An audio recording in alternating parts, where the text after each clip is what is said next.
Miércoles hemos tenido prácticamente 15 días o más de pausa entre el último estudio que tuvimos de Apocalipsis capítulo 10 y hoy nos toca Apocalipsis capítulo 11. Dice así la palabra de nuestro Dios. La sola lectura de la palabra, hermanos, nos va a dar bendiciones. No olviden que bienaventurados los que leen, los que oyen y guardan también. Así que la sola lectura, acompáñenme en silencio ustedes, de este capítulo precioso nos va a bendecir. Dice Apocalipsis 11: Entonces me fue dada una caña semejante a una vara de medir, y se me dijo: levántate y mide el templo de Dios, y el altar, y a los que adoran en él. Pero el patio que está fuera del templo, déjalo aparte, y no lo midas, porque ha sido entregado a los gentiles, y ellos hollarán la ciudad santa, 42 meses. No se olviden que esto está ocurriendo en medio de la gran tribulación. Y daré a mis 2 testigos que profeticen por 1260 días, vestidos de silicio. Silicio con C, no es el silicio, el metaloide, con S. Esto lo vamos a explicar después por qué. Vestidos de silicio. Estos testigos son los 2 olivos y los 2 candeleros que están en pie, expresión clave, en pie delante del Dios de la tierra. Si alguno quiere dañarlos, sale fuego de la boca de ellos y devora a sus enemigos. Y si alguno quiere hacerles daño, debe morir él de la misma manera. Estos, los testigos, tienen poder para cerrar el cielo, a fin de que no llueva en los días de su profecía. Y tienen poder sobre las aguas para convertirlas en sangre, y para herir la tierra con toda plaga cuantas veces quieran. Cuando hayan acabado su testimonio, la bestia que sube del abismo hará guerra contra ellos, y los vencerá, y los matará. Y sus cadáveres estarán en la plaza de la grande ciudad, que en sentido espiritual se llama Sodoma y Egipto, donde también nuestro Señor fue crucificado. Y los de los pueblos, tribus, lenguas y naciones verán sus cadáveres por 3 días y medio, y no permitirán que sean sepultados. Y los moradores de la tierra se regocijarán sobre ellos, y se alegrarán, y se enviarán regalos unos a otros. Alguien llamó a esto una Navidad satánica, porque estos 2 profetas habían atormentado a los moradores de la tierra. Pero después de 3 días y medio entró en ellos el espíritu de vida enviado por Dios, y se levantaron sobre sus pies, y cayó gran temor sobre los que los vieron. Y oyeron una gran voz del cielo que les decía: subid acá. Y subieron al cielo en una nube, y sus enemigos los vieron. En aquella hora hubo un gran terremoto, y la 10ª parte de la ciudad se derrumbó, y por el terremoto murieron en número de 7,000 hombres. Y los demás se aterrorizaron y dieron gloria al Dios del cielo. El segundo ay pasó. He aquí el tercer ay viene pronto. El 7º ángel tocó la trompeta, y hubo grandes voces en el cielo que decían: los reinos del mundo han venido a ser de nuestro Señor y de su Cristo, y Él reinará por los siglos de los siglos. Y los 24 ancianos que estaban sentados delante de Dios en sus tronos, se postraron sobre sus rostros y adoraron a Dios, diciendo: te damos gracias, Señor Dios Todopoderoso, el que eres y que eras y que has de venir, porque has tomado tu gran poder y has reinado. Y se airaron las naciones, y tu ira ha venido, y el tiempo de juzgar a los muertos, y de dar el galardón a tus siervos los profetas, a los santos, y a los que temen tu nombre, a los pequeños y a los grandes, y de destruir a los que destruyen la tierra. y el templo de Dios fue abierto en el cielo, y el arca de su pacto se veía en el templo, y hubo relámpagos, voces, truenos, un terremoto y grande granizo. Dividamos este capítulo en tres partes. Primera parte, dos rivales se disputan el templo. Versículos 1 al 2. Dos rivales se disputan el templo. Versículos 1 al 2. Segundo punto, dos testigos disputan el testimonio. Segundo punto, dos testigos disputan el testimonio. Versículos 3 al 14. Y tercero, dos rivales se disputan el mundo. Dos rivales se disputan el mundo. Versículos 15 al 19. Ahora, antes de entrar al primer punto, que si lo anotaron, el primer punto es dos, no lo anotaron, dos rivales se disputan el templo, si lo anotaron. Antes de entrar a ese punto, quiero leerles unas características que han hecho a Jerusalén, hermanos, a través de los siglos, una ciudad singular. Quiero leerles de corridito, sin explicación, unas características preciosas que han hecho de Jerusalén una ciudad singular, una ciudad única. Número uno, fue la ciudad de donde salió Melquisedec. ¿Se acuerdan? Sacerdote del Dios Altísimo, a quien Abraham dio los diezmos de todo. Número dos, Jerusalén fue exaltada como capital nacional por un rey muy famoso en el Antiguo Testamento, que antes de ser rey estaba detrás del ganado también. David, medio inseguro, pero David. Número 3, Jerusalén fue hermoseada como nunca en la época del hijo de ese rey, Salomón. Número 4, Jerusalén fue el centro espiritual mediante la erección del templo de Salomón. Noten que David quiso construir el templo, pero Dios le dijo: no, has derramado mucha sangre en las guerras. Tu hijo construirá el templo y le daré 40 años de paz. En ese tiempo se convirtió Jerusalén en el centro espiritual mediante la erección del templo de Salomón, o que Salomón edificó al Señor. Número 5, otra cualidad de Jerusalén: única ciudad en toda la Biblia llamada por Dios mi ciudad. Única en toda la Biblia llamada por Dios mi ciudad. Número 6, objeto de numerosas invasiones. A través de los siglos no ha habido otra ciudad que haya sido más objeto de numerosas invasiones que Jerusalén. ¿Recuerdan haber leído muchos de ustedes la historia de los cruzados y de las cruzadas? ¿Y cuánto sufrió Jerusalén con esas invasiones? Número 7, nada menos que la semana que entra se va a recordar a nivel mundial que Jerusalén fue el lugar de la crucifixión de nuestro bendito Salvador. Hay un canto que dice, hablando de Palestina en general, pero haciendo un énfasis especial en el evento, tierra bendita y divina, dice el canto, es la de Palestina donde nació Jesús, y luego habla acerca de su muerte también. Y Jerusalén fue el escenario, el monte Gólgota, el monte de la calavera. Y número 8, ciudad sagrada de 3 religiones principales del mundo. Es la única ciudad que 3 religiones vivas principales del mundo la reclaman como su ciudad sagrada, su ciudad sede. ¿Cuáles son estas 3 religiones?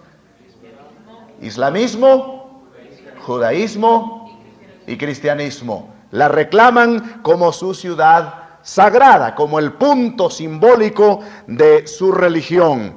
Ahí no estoy hablando de nuestro cristianismo, nuestro evangelio, como una de estas tres religiones, pero el cristianismo así llamado, aunque sea nominalmente, es reconocida como una de las 11 religiones vivas, al menos en la actualidad. Y número 9.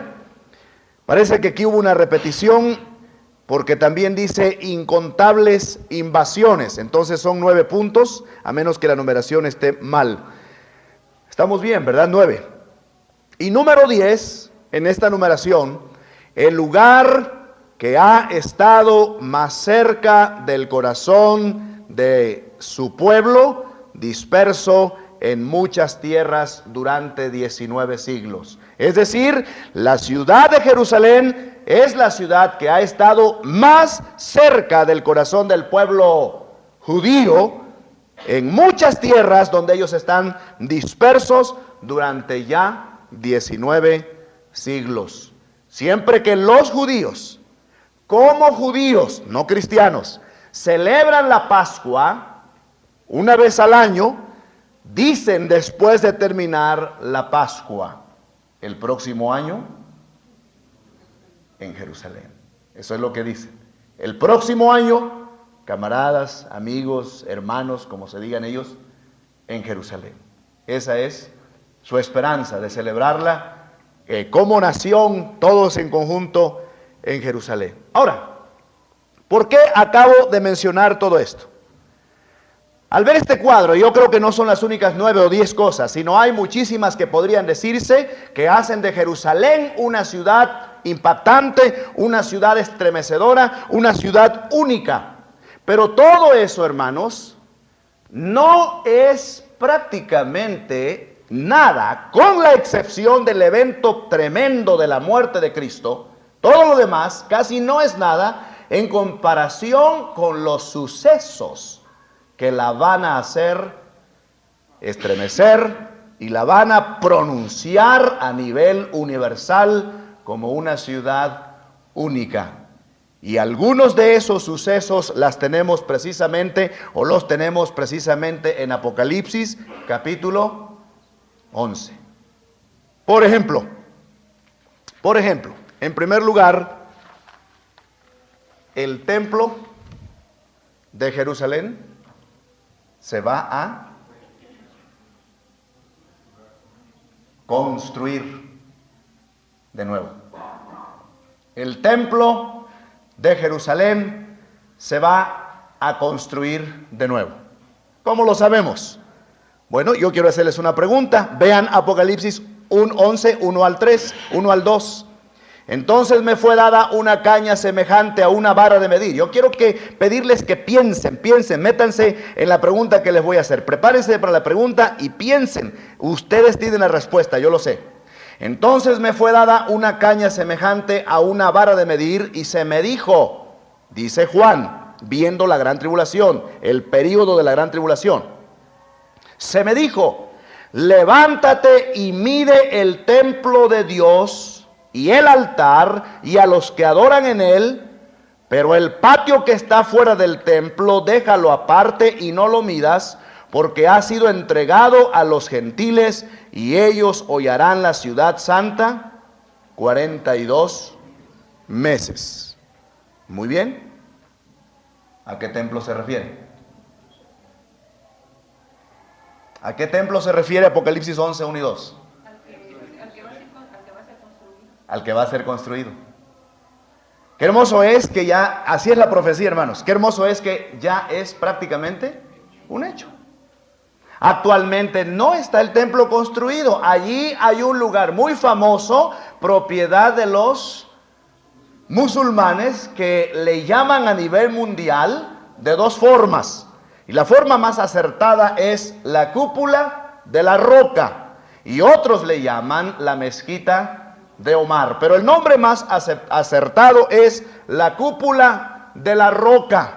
Esa es una propiedad musulmana, y si los judíos mañana quisieran meterse y construir, sería como jalar el gatillo de una guerra encarnizada y terrible que llevaría a la muerte a millones en cuestión de días. Y ellos lo saben, no es una cosa muy fácil.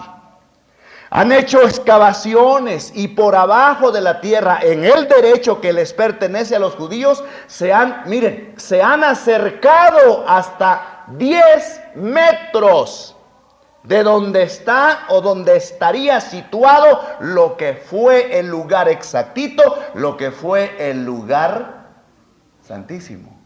Y hay un letrero que dice, y nadie puede pasar esa línea en esas excavaciones, y dice, a 10 metros el lugar santísimo. Y los judíos y los creyentes en Cristo de otras nacionalidades se quedan en esa línea así, con el deseo, ¿verdad?, de llegar hasta ese lugar, aunque sabemos que ya no representa nada más que la historia de lo que representaba el tabernáculo. Todos sabemos que el templo y el tabernáculo y el templo, la única diferencia es que el tabernáculo era se me va la palabra, ambulante, era itinerante, y además era armable, se armaba, se quitaba. Y ¿saben ustedes dónde quedó ese tabernáculo? Por los azares de todas las guerras davídicas y de todos los reyes, el material, las tablas, todo se perdió. Entonces Salomón dijo, vamos a hacer algo que sea prácticamente imperecedero, y Dios lo prosperó. Y ustedes han visto la historia tan preciosa de cómo llevaron oro, plata, bronce, madera, cómo se colaboraron. Y ellos se van a quedar atrás de cómo nos vamos a colaborar nosotros, ¿verdad? También para el ánimo, para hacer nuestro templo. A ver, ¿ya se despertaron algunos? ¿Cómo nos vamos a colaborar para hacer ese templo? ¿Cómo se anima uno cuando llega segundo de las Crónicas y uno ve que David tenía que decirle, ¿se acuerdan? O Salomón, no recuerdo ahorita exactamente, uno de los dos, David creo, ya no traigan, porque ya es suficiente todo lo que hay. David fue porque él le dijo a Salomón, ya he preparado esto, te tengo listo esto y esto. Dios dice que yo no, dice que tú lo vas a hacer, pero aquí está el material prácticamente listo. Así que, hermanos, animémonos en esta promesa. Este es el templo. Cuando estamos leyendo Apocalipsis 11, 1 a 2, estamos viendo pues hechos proféticos. En la Biblia, que ya tenemos aquí a la mano, en la versión Reina Valera, dice que es un hecho que se va a construir el templo. Y yo pienso, según las Escrituras, hasta donde he visto las Escrituras, que esa construcción tiene que llevarse a cabo al principio de la gran tribulación, precisamente cuando los judíos desgraciadamente van a ser engañados por el anticristo. Ahora, ahorita los judíos quisieran construirlo. ¿Sabían ustedes que tienen con qué?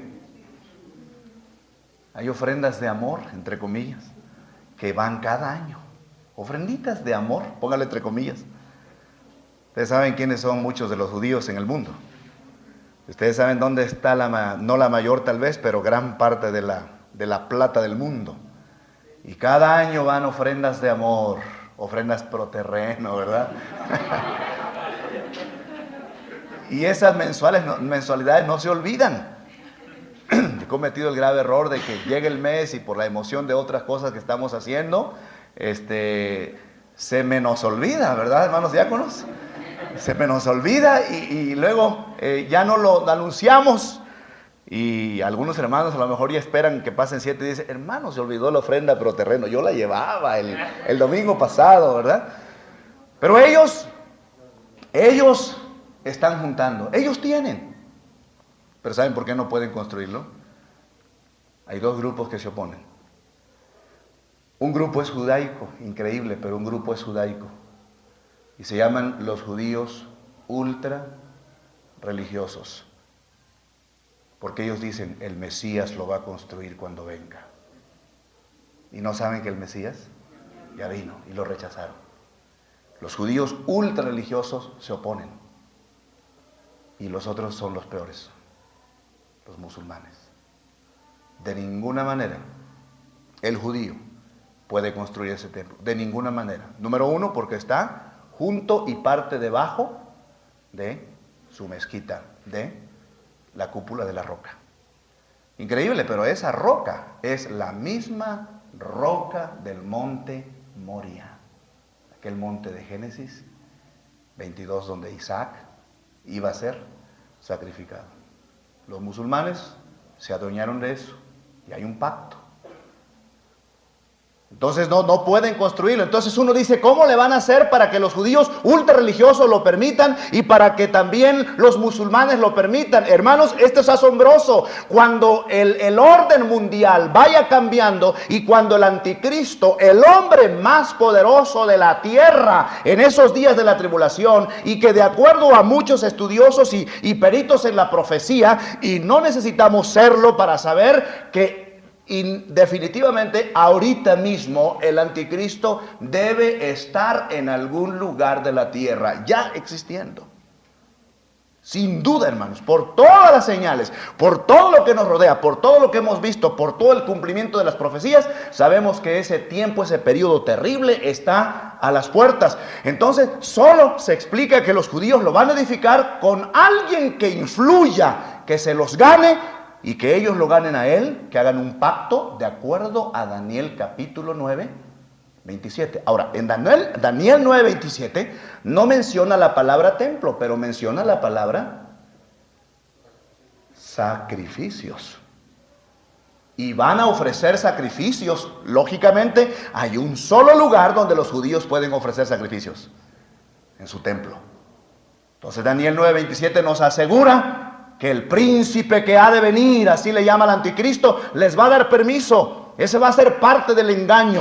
Entonces este templo tiene que edificarse. Algunos discuten, algunos dicen va a empezar antes del arrebatamiento la edificación. Así que dicen algunos, cuando escuches las palas y los picos moverse en Jerusalén, prepárate porque todo está listo a las puertas. Bueno, yo no pienso así. Yo pienso que será después del arrebatamiento, pero da igual porque el arrebatamiento podría ser hoy mismo.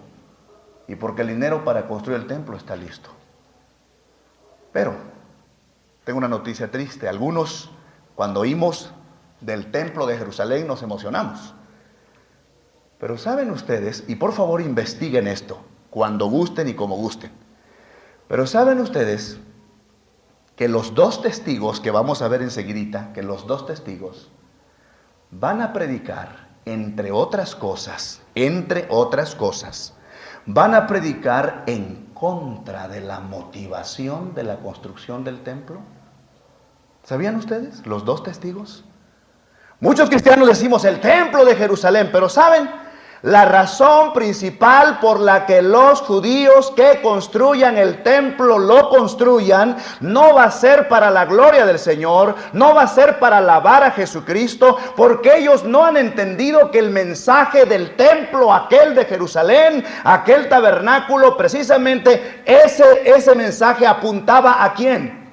A Cristo. Y Cristo dijo, destruid este templo y en 3 días lo levantaré. Él hablaba del templo de su cuerpo. Entonces, en cierta forma, ese templo ni debería ser construido, porque los judíos lo van a construir para vanagloria nacional, para su símbolo nacional de trascendencia mundial con signos religiosos. Y los testigos vendrán y los dos testigos, uno de sus mensajes será para todo el pueblo judío. ¿Qué no saben ustedes? Que el templo aquel, el templo que construyó Salomón, el templo que restauró Zorobabel, el templo también que construyó el mismo Herodes para los judíos, que es el que se destruyó en el año 70 después de Cristo, y el templo que acaban de construir solamente son sombras que anuncian la estructura de una persona que ya vino, ya murió por ustedes, es el Salvador, el Rey de Reyes, el Señor de Señores, y van a predicar ese mensaje, y judíos y anticristo se van a enojar con ellos, y por eso los resultados. Es una cosa para observarlo a fondo en la palabra del Señor. La razón por la cual van a construir ese templo descansa en un orgullo humano puramente nacionalista. Aunque repito, suena fascinante el hecho de que se va a construir, de todos modos no deja de ser una de las señales de que estará la gente en plena gran tribulación. Ahora, en el número 2, dos testigos se disputan el testimonio. ¿Por qué se disputan el testimonio? ¿Por qué se disputan el testimonio? Los judíos, cuando construyan el templo, van a estar dando el testimonio que ya les dije, orgullo nacional. Pero los testigos tienen su propio testimonio. Miren, versículo 3, ¿sí? Unidos 3 y 4, por favor. Y daré a mis 2 testigos que profeticen por 1260 días, vestidos de cilicio. Estos testigos son los 2 olivos y los 2 candeleros que están en pie delante del Dios de la tierra. Detengámonos un momento. Versículo 3, escuchen. Y daré a mis 2 testigos, 2, que profeticen por 1260 días, la mitad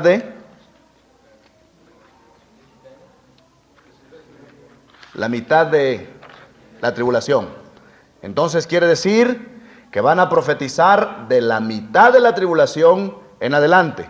Algunos dicen del principio a la mitad, no, porque precisamente la construcción del templo comenzará desde el principio y además inmediatamente después de que los 2 testigos mueren y resucitan por el poder de Dios, lo que sigue está en el versículo 15. El 7º ángel tocó la trompeta y hubo grandes voces en el cielo que decían, ahí está, los reinos del mundo han venido a ser de nuestro Señor y de su Cristo, y Él reinará por los siglos de los siglos. Lo que sigue entonces es el retorno del Señor Jesucristo en gloria y luego el milenio. Así que el asunto de los testigos termina, hermanos, lo más probable es que termina precisamente con la segunda parte de la gran tribulación, 3 años y medio. Ahora, yo quiero que descubramos una cosa ahí. Hay una sola palabra que nos lo va a dar la clave. Y daré a mis 2 testigos que profeticen por 1260 días vestidos de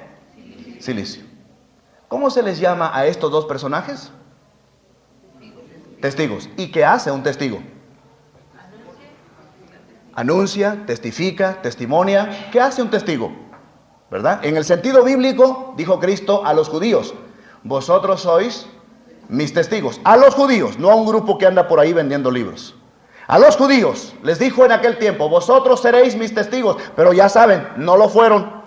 No lo fueron. Y hermanos, gócense, porque nosotros tenemos el privilegio de haber sido injertados en las ramas desgajadas temporalmente, y nosotros no debemos vanagloriarnos, ensoberbecernos, porque es la planta que nos sostiene a nosotros y no nosotros a la planta. Nosotros debemos estar agradecidos con el pueblo judío en sí, no precisamente el actual, sino como el pueblo judío en sí, con el pueblo judío en sí que Dios escogió, porque de ellos vino la palabra de Dios escrita, porque de ellos vino el Señor Jesucristo, porque de ellos vino ese mensaje, hermanos, para todo el mundo, y a nosotros nos llegó.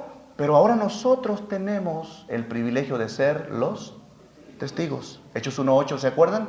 Pero recibiréis poder cuando haya venido sobre vosotros el Espíritu Santo, y me seréis testigos en Jerusalén, Judea, Samaria y hasta lo último de la tierra. Y todos los creyentes en el Señor, judíos y gentiles, griegos y no griegos, que sean creyentes en Cristo hoy día, esos son los testigos del Señor. Ahora, estos testigos vienen a la mitad de la gran tribulación. ¿Y qué es lo que predican? ¿Dónde está el mensaje? ¿Saben ustedes que el mensaje sustancial no está en la porción? Pero hay una expresión ahí que nos da lo que predicaban. Dice al final del 3, vestidos de cilicio. El cilicio era una tela áspera, una tela generalmente de pelo de camello o de crin a veces, tejida de crin, y su color generalmente era negruzco, dándole más a negro que otra cosa, negro. Y siempre que se usa cilicio, y a veces viene silicio y ceniza en el Antiguo Testamento, siempre es símbolo de un grupo o de un individuo dolido por haber ofendido a Dios y arrepentido. Y tratando de pedirle al Señor misericordia para que el juicio no caiga.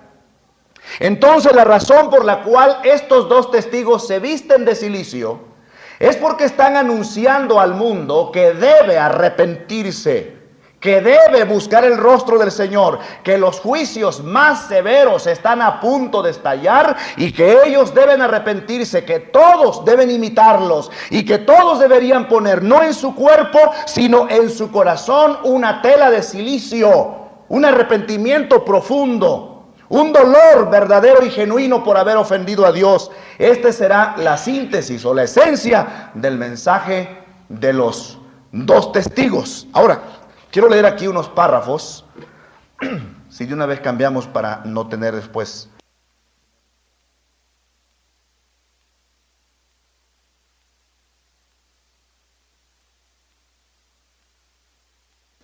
Se dice que están vestidos de cilicio. Una tela gruesa, un material grueso y oscuro, hecho especialmente de pelos de animales. Un vestido de ese material y adherido a la persona como un saco, que acostumbraban usar los dolientes, los penitentes, los suplicantes. Segundo lugar, anunciarán el mismo mensaje de Elías y Juan el Bautista. ¿Se acuerdan cómo se vestía Elías y Juan el Bautista? De pelos de camello. Y su comida era, al menos de Juan el Bautista, langostas y miel silvestre. Y su mensaje, ¿cuál fue la primera palabra de Juan el Bautista cuando predicó? Arrepentíos porque el reino de los cielos se ha acercado. El mensaje será de arrepentimiento porque el Señor ya viene y van a arreglar cuentas las personas. Sus buenas nuevas son el evangelio del reino de que habla Mateo 24:14, y será predicado este evangelio del reino en todo el mundo durante la gran tribulación, y entonces vendrá el fin. Algunos que están diciendo no puede venir Cristo ahorita por su iglesia porque el evangelio no ha sido predicado a cada persona en el mundo, están en un error doble.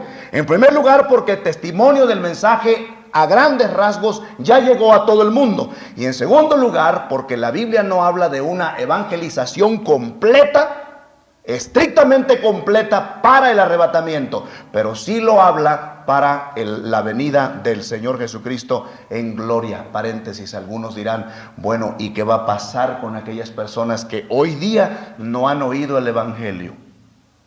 Esa no es la pregunta.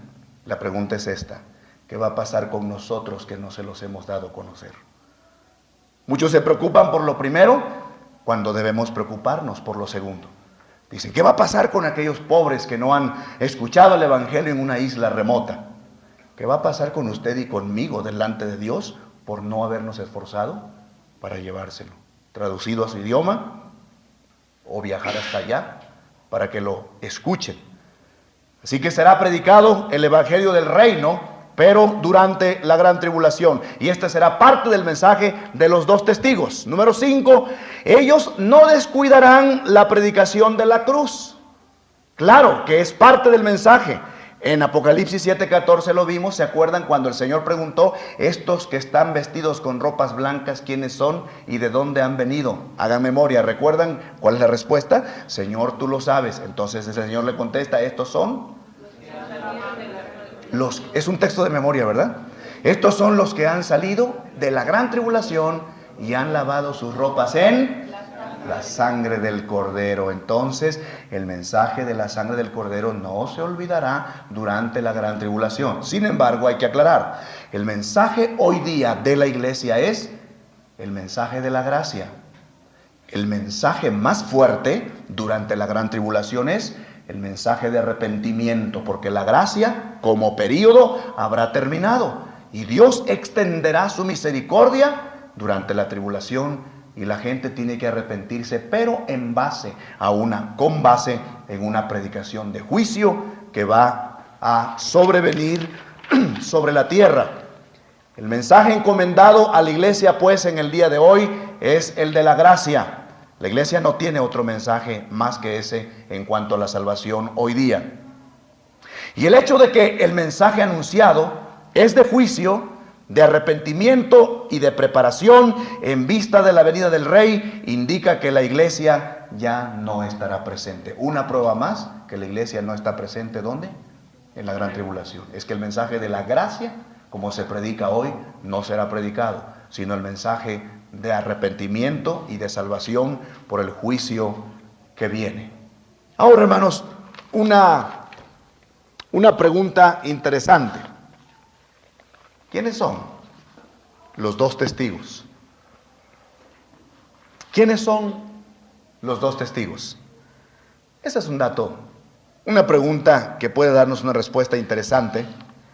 Y el hecho de que haya personas que creen que son dos y otros dos distintos, eso no cambia nuestra relación, eso no cambia el mensaje de salvación, eso no cambia la veracidad de la palabra de Dios. Pero ¿no les parece que sería interesante vislumbrar un poquito acerca de quiénes son estos dos testigos? Voy rápido. Algunos creen que estos dos testigos son Elías y Moisés. Primero, algunos creen que estos dos testigos son Elías y Moisés. ¿Por qué Elías? Número uno, porque fue predicho en Malaquías 4, 5 y 6 que Elías vendría antes de la segunda venida del Señor para preparar el camino al Mesías. Y eso es cierto. Número dos, Elías no experimentó la muerte física. Segundo de Reyes 2, 9 al 11. Número 3, Elías detuvo la lluvia durante 3 años y medio. Y es lo que está haciendo uno de estos testigos aquí. No dice el nombre en Apocalipsis 11, pero por eso se cree que uno será Elías. Y número 4, Elías fue uno de los que aparecieron en el monte de la transfiguración con Cristo. En lo personal, yo sí creo que Elías será uno de esos dos testigos. Otros creen que el compañero de Elías será Moisés. Y dan 3 razones, buenas por cierto. Número 1, y es la más fuerte, apareció con Elías en el monte de la transfiguración. Número 2, él en Egipto convirtió las aguas en sangre, y es otro milagro que se va a hacer por aquellos testigos. Y número 3, murió Moisés, sí murió, pero sin haber concluido su ministerio, su trabajo. Esas 3 cosas son ciertas. La primera se basa en Mateo 17:3, la segunda en Éxodo 7:19 y la tercera en Números 20:12. Eso es cierto. Así que son fuertes estos argumentos, pero tal vez son pocos. Si yo atacara estos argumentos, no tengo por qué atacarlos. Tengo mi preferencia en cuanto al testigo. Pero si uno atacara, uno diría, bueno, si Dios da poder a Jeremías, Jeremías puede cambiar las aguas en sangre. También. Sería un argumento, ¿verdad? Y luego, no solamente Moisés murió sin acabar su ministerio, hubo otros. Entonces yo diría que el argumento más fuerte de los 3 es que apareció con Elías en el monte de la transfiguración. Pero, ustedes dirán, esta es una interpretación mañosa, la que sigue. Pero yo diría que la razón por la cual él apareció con Elías en la gran tribulación es por una deuda que Dios tenía con él. Dios le debía algo a Moisés. Resulta que Moisés no pudo entrar a la tierra prometida en el Antiguo Testamento, pero se murió orando y le dijo, Señor, permíteme, al grado que Dios le dijo, basta, no me hables más del asunto. Pero Moisés se murió orando. Entonces Dios le contestó su petición, y en el monte de la transfiguración, ¿quién está en la tierra de Canaán? Adentro. Moisés, hermanos, Moisés está. Al fin se le hizo. Después de muerto, pero entró. Así me explicaría yo la razón por la cual Moisés está como Elías, pero no descarto de que pueda ser uno de los dos testigos. En lo personal, creo que será Enoc, séptimo desde Adán, con Elías, respetando los argumentos de todos respecto a Elías y Moisés. Y quiero dar algunas razones. Usted dirá, a ese sí le buscó más razones. No, fui objetivo y traté de encontrar todas, escudriñando, ¿verdad? Todas las que tenían que ver con nuestro hermano amado Moisés, y no encontré más que 3. Y empecé a escudriñar un poquito acerca de Enoc y me di cuenta que en primer lugar dice la Biblia, Enoc fue traspuesto para no ver muerte. Génesis 5:24. Él y Elías no murieron físicamente. En segundo lugar, tanto Elías como Enoc habrían sido vestidos de inmortalidad. Esto es difícil, por eso ponga atención. Tanto Elías como Enoc habrían sido vestidos de inmortalidad. Si no murieran de nuevo, o mejor dicho, si no murieran es que nunca murieron, nunca experimentaron la muerte física. Y si no murieran otra vez, entonces serían 2 personas únicas en su clase y que se clasificarían como inmortales. Pero la Biblia dice en 1 Timoteo 6:16 que solo el Señor Jesucristo habita en inmortalidad. El único, dice, fíjese la palabra, el único que habita en inmortalidad. Que habita en luz inaccesible, el único inmortal. Yo quiero que lo veamos. Rapidito, por favor. Por si lo cité mal, quiero que lo corrijamos. 1 Timoteo 6:16. ¿Quién lo tiene? Que lo lea con voz de testigo. El único que tiene inmortalidad, correcto, que habita en luz inaccesible, a quien ninguno de los hombres ha visto ni puede ver, al cual sea la honra y el imperio sempiterno. Amén. El único, Jesucristo y Dios, los únicos que tienen ¿qué? El único que tiene inmortalidad. Si Elías y Enoc quedaran sin morir físicamente aquí en la tierra, entonces ese texto estaría fuera de lugar y habría 3 que tienen inmortalidad, porque quedarían inmortales por los siglos de los siglos. Bien, número 3. Enoc fue un profeta de juicio, como lo fue Elías. Y eso se prueba en Judas 14:15, donde profetiza Enoc, séptimo desde Adán, diciendo: vino el Señor con sus santas decenas de millares para hacer juicio. Número 4, una pregunta. ¿Qué hace una profecía sobre la segunda venida de Cristo allá antes del diluvio? ¿Qué hace una profecía de la segunda venida de Cristo relatada en Judas versículos 7 y 8, pero dada antes del diluvio? ¿Por quién? Por Enoc. Es una pregunta buena. ¿Qué hace esa profecía allá antes de que Enoc fuera traspuesto? Luego, un argumento que me convence más, yo por eso hice énfasis cuando leímos el versículo 4. Estos testigos son los 2 olivos y los 2 candeleros que están en pie. Que están en pie. Y si usted lee Apocalipsis 20, cuando habla del juicio del gran trono blanco, nada tiene que ver con los testigos, pero si usted lee Apocalipsis 20, va a encontrar que dice: vi a los muertos grandes y pequeños en pie ante Dios. ¿Pero a qué se refiere? ¿A que alguien tomó todos los cadáveres de todos los muertos inconversos y los fue a poner como están las momias en Guanajuato? ¿Cómo estaban esas personas?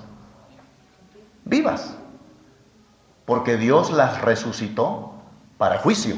¿De acuerdo? Bienaventurado y santo el que tiene parte en la primera resurrección, nosotros. Pero la segunda resurrección es de incrédulos. Pero de todos modos, los muertos incrédulos van a estar en pie delante del trono. Y estos 2 olivos, que nada tienen que ver con esos muertos, nada más por la frase en pie, dice que permanecen en pie. Hasta la fecha están en pie. En otras palabras, no es especulación, creo, sino que es una inferencia clara.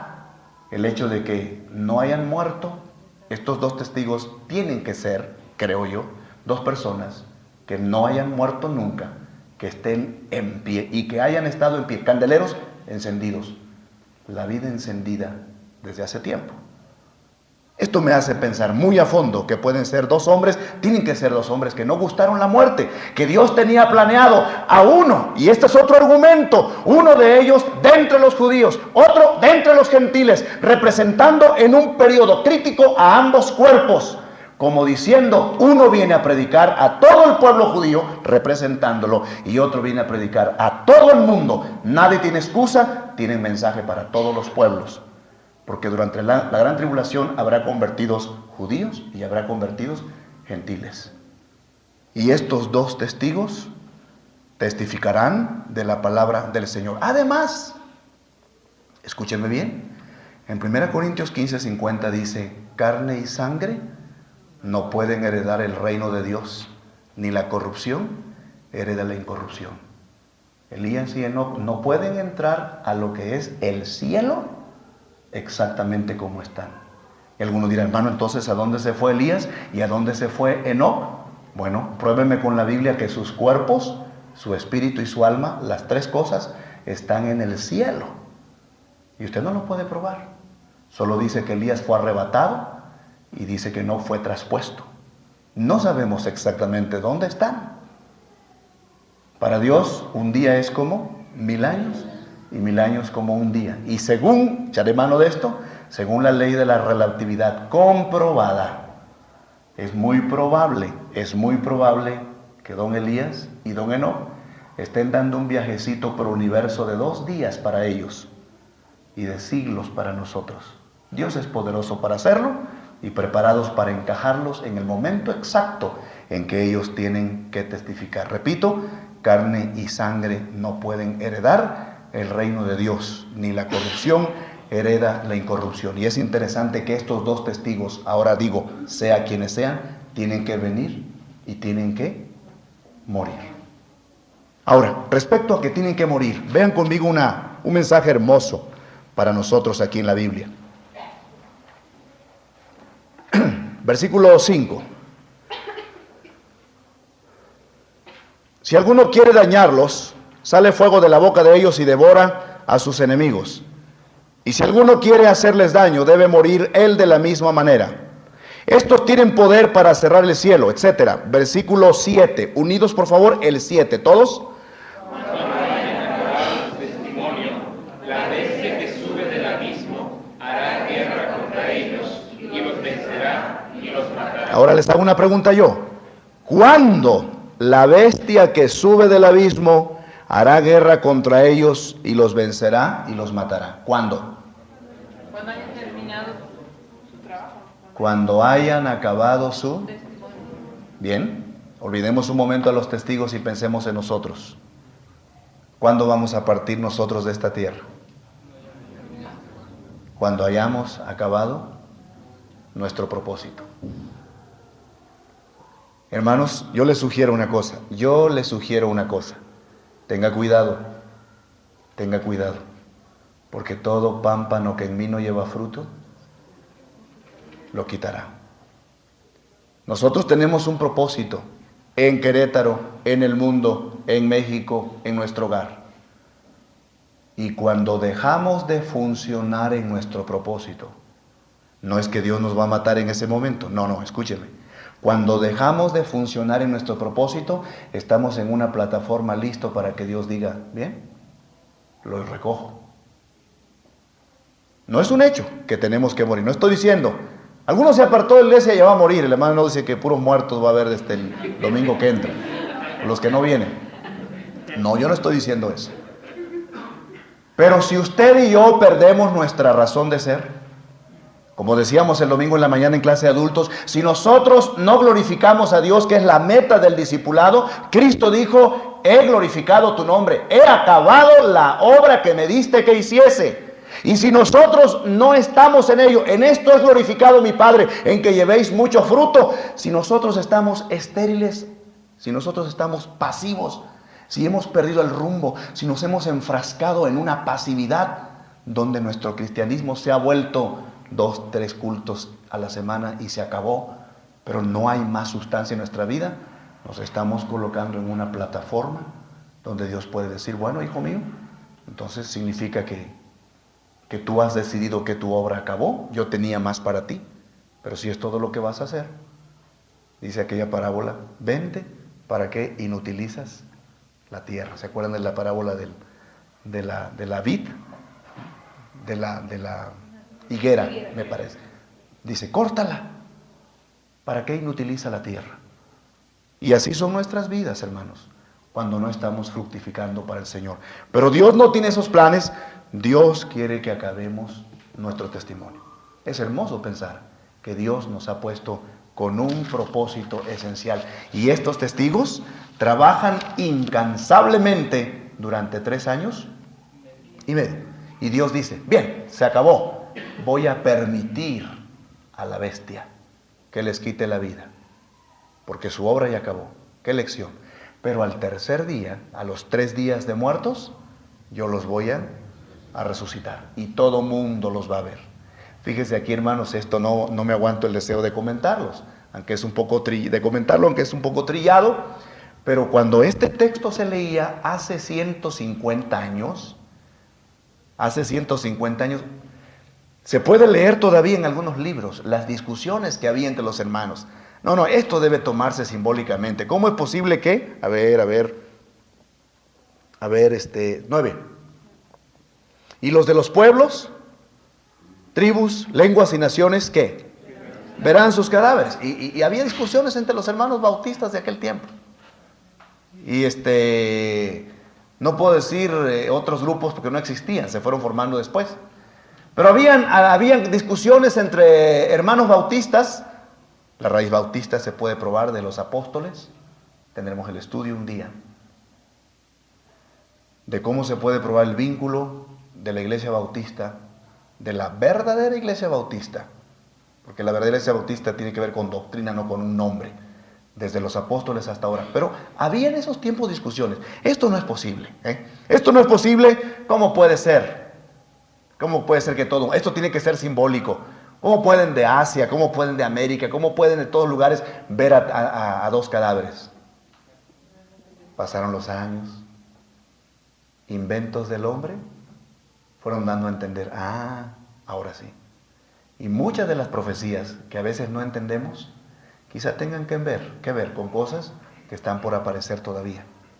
Ahora todos sabemos cómo lo van a ver, por medio del satélite, operando en las televisiones, a la vez, todo el mundo en las Olimpiadas, no sé cuántos millones, 3,000 millones de personas viendo a un jugador saltar, 6,000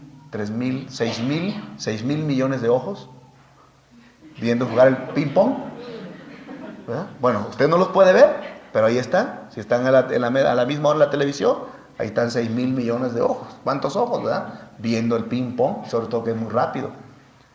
Imagínense entonces cómo cosas tan simples que el hombre ha hecho comprueban que el Señor tenía razón cuando dice, todo ojo lo verá. Cuando Cristo venga, todo ojo lo va a ver. Y Dios no va a necesitar de la televisión para que veamos al Señor Jesucristo, porque Él se puede proyectar a la vez en toda la faz de la tierra. Pero cosas como estas las podemos entender. Y por último, hermanos, 2 rivales se disputan el mundo. Sería largo tocar cada versículo. Vamos a terminar en el versículo 15. Por favor, y démosle la gloria al Señor. Todos el versículo 15. ¿Qué dice? Unidos, fuerte.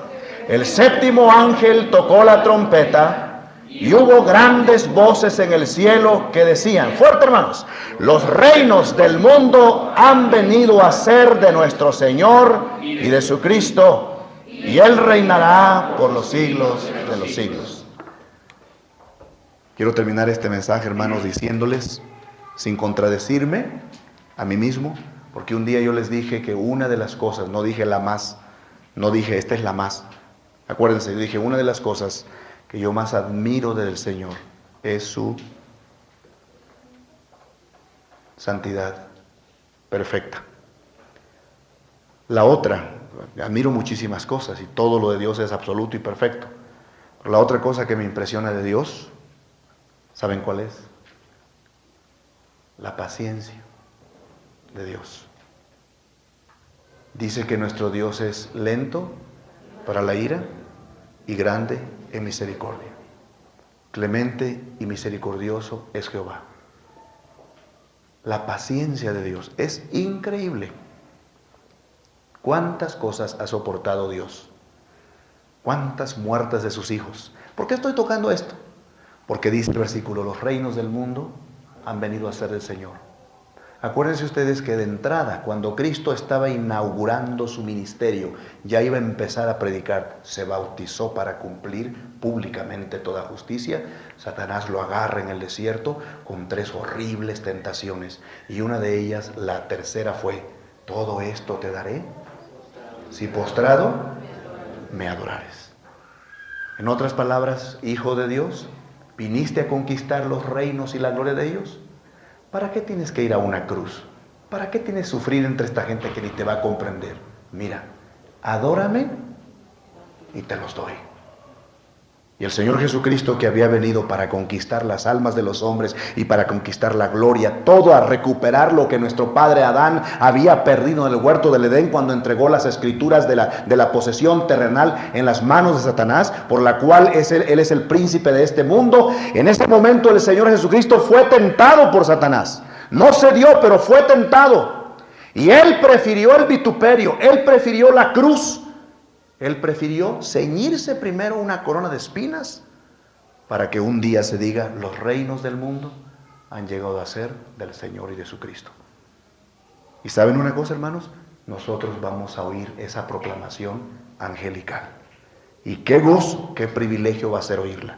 Los reinos del mundo han venido a ser.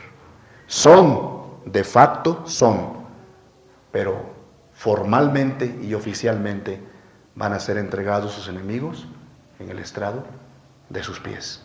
Y el postrer enemigo que será destruido será la muerte. ¿Sabían ustedes que Isaías nos habla de la muerte de la muerte? Miren lo que dice Isaías. Oh muerte, yo seré tu muerte. Y cuando Cristo nos tome en sus manos y nos lleve a morar con Él, no moriremos jamás. Démosle la honra y la gloria por esto. Oremos, por favor.